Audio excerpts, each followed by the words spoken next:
Catherine is in a Victorian ball gown.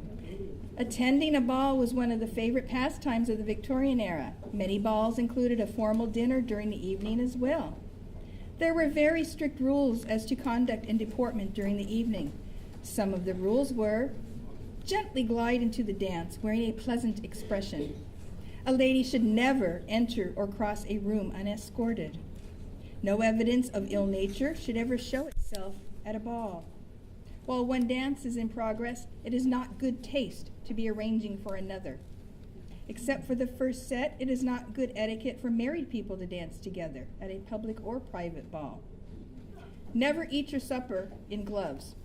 White kid gloves should be worn at other times during dancing. It is well to have 2 pairs, one before supper and one after. Catherine is ravishing in red in her holiday ball gown, showing some fun and whimsy with multiple poinsettias adorning her taffeta creation. Her dance card will be full once the gentlemen see this vision in red on the dance floor. Lord Chesterfield, in his letters to his son, says, "Dancing is, in itself, a very trifling and silly thing, but is one of those established follies to which people of sense are sometime obliged to conform. And then they should be able to do it well. And though I would not have you as a dancer, yet when you do dance, I would have you dance well, as I would have you do everything you do very well." Thank you, Catherine. Next, we have Stella in Victorian golf attire. Most sports historians trace modern golf to a 15th century Scottish game. A growing minority, however, trace it to 10th century Chinese sport instead. Although the exact origins are debatable, women have had an influence on the game as early as the 16th century. The Scottish Queen Mary Stuart, 1542 to 1587, is considered the first official female golfer. Because of her ardent love for the sport, she had the infamous St. Andrew's Golf Course constructed in 1552. The Queen also invented the word caddy, as she referred to her assistants as cadets. Stella is wearing a late 19th century practical skirt and a popular golfing plaid, cotton of course, for comfort. Perfect for an afternoon on the links. Her blouse is a serious tailored linen with a fetching bow tie.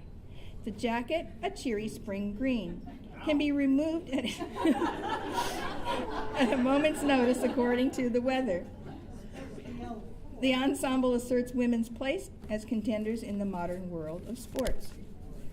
The popularity of golf with women has grown significantly since the early 19th century. According to Robert Browning's A History of Golf, there is a record of a women's championship held at Musselburgh Golf Club in 1811. Later in the century, women golfers began to formalize their own clubs. The earliest was at St. Andrews in 1867, and several more quickly followed, including one at Wimbledon in 1872. Although golf has been played by both men and women in America for a number of years, the game was organized in 1894 with the establishment of the United States Golf Association. The first women's championship was held the following year at Meadowbrook Golf Club in New York. Thank you, Stella.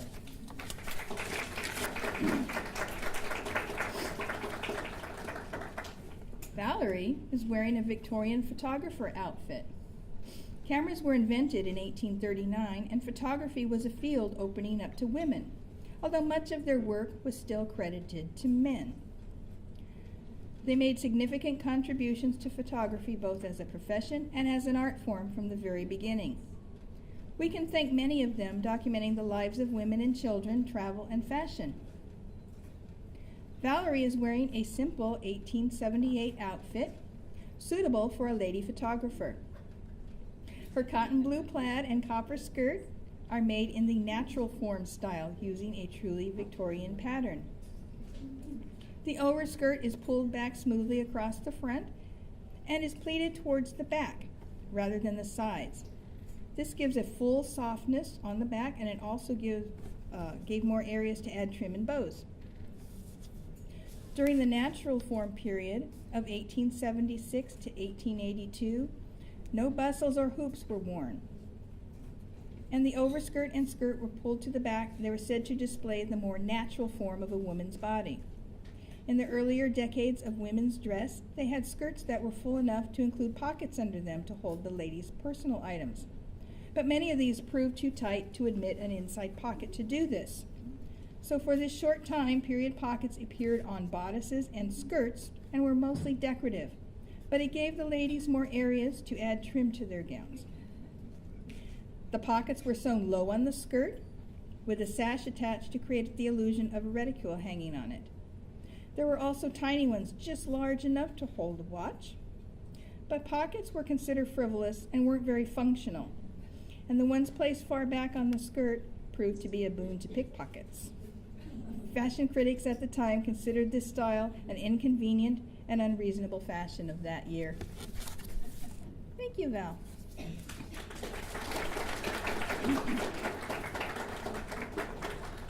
Ellen is wearing a Regency-era fishing gown.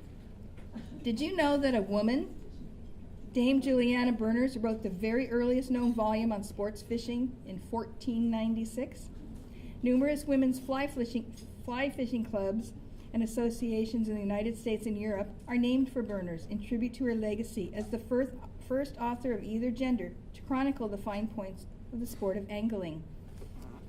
For a leisurely afternoon, Ellen would most likely be doing a bit of fly fishing on the banks of a stream.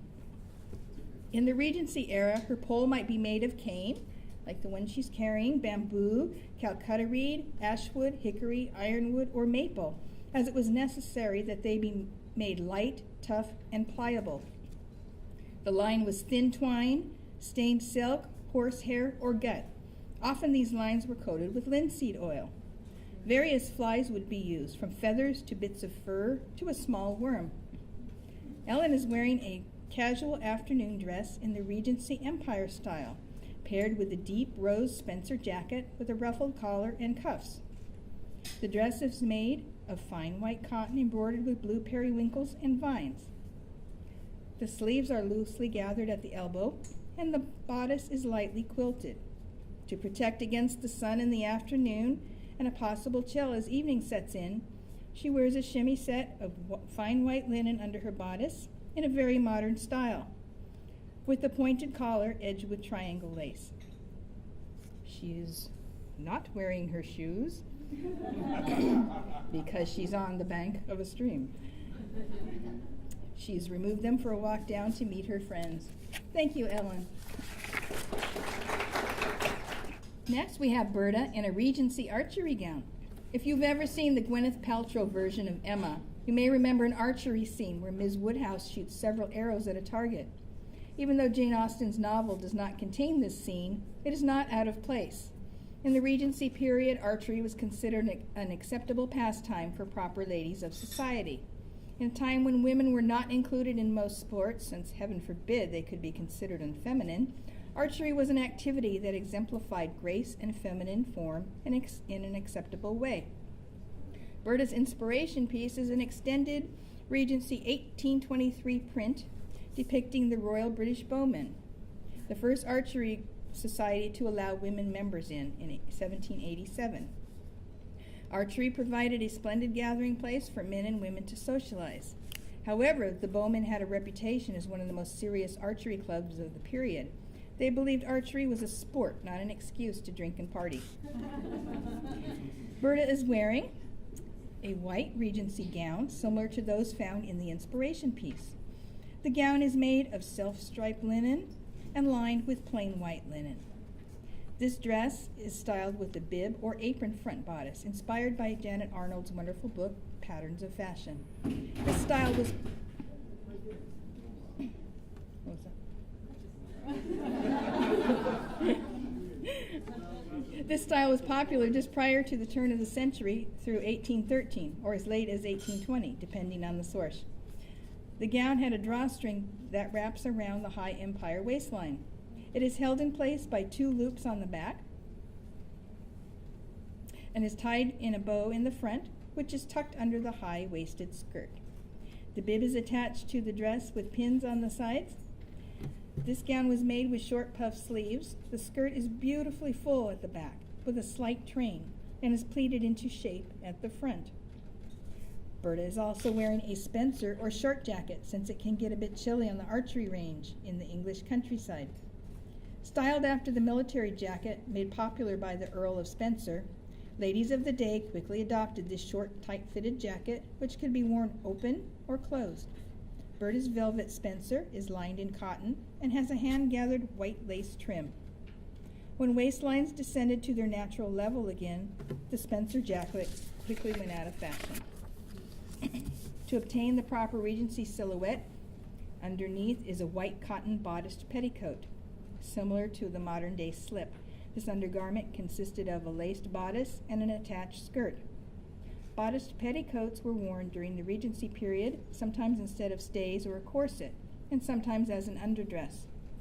A one-piece bodice petticoat provides the ease and flow of movement necessary for archery. To top things off, keep the sun out of her eyes and hopefully the arrow in the bullseye, Berta is sporting a stovepipe bonnet.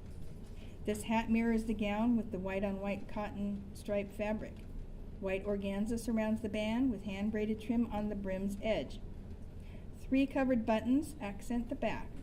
A bow of white-on-white ribbon decorates the left side along with a feather plume and a silver and pearl brooch.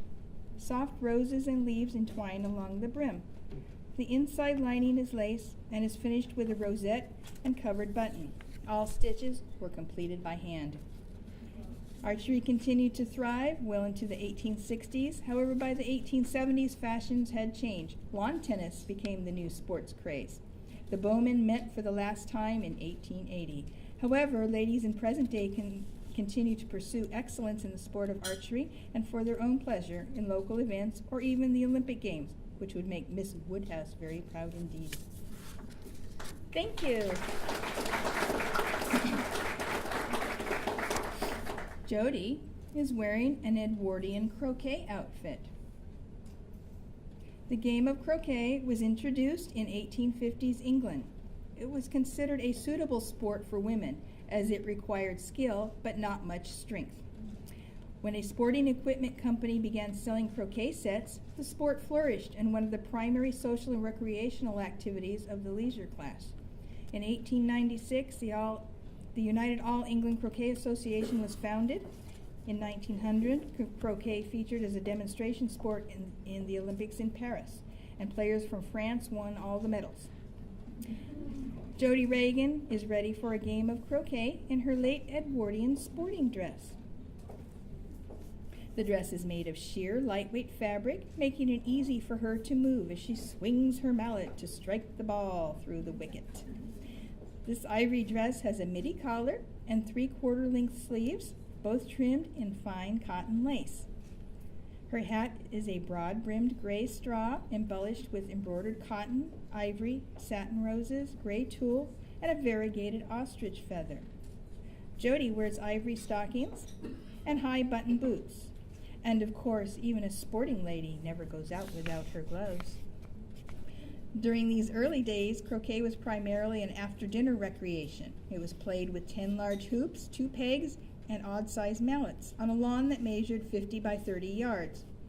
The game was played as a sequence game, which meant that turns and the balls were played sequentially according to the color of the ball. The croquet enthusiasts far outnumbered the tennis players.